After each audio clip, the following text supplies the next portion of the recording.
আজকে বানাচ্ছি হাত ছাড়া মাংস। তার জন্য সয়াবিনটাকে সিদ্ধ করে নিয়েছিলাম, একটু চাইনিজ মশলা দিয়ে দিলাম, লঙ্কা গুঁড়ি, হলুদ গুঁড়ি, নুন, আদা রসুন পেস্ট ভালোভাবে মেখে নিলাম কর্নফ্লাওয়ার দিয়ে।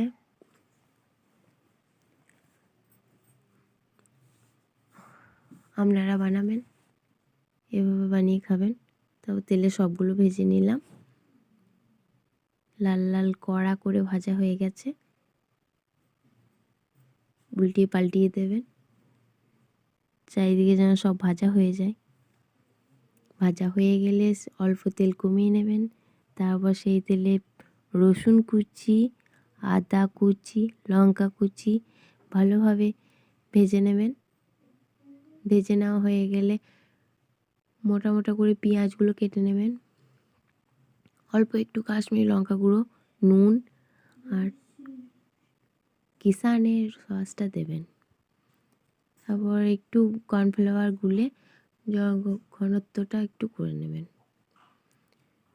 এই দেখুন কত সুন্দর হয়ে গেছে। তারপর ওগুলো ফেলে দেবেন। ভেজে রাখা সয়াবিনগুলো রুটির সঙ্গে জাস্ট জমে যাবে। এভাবে করে দেখবেন।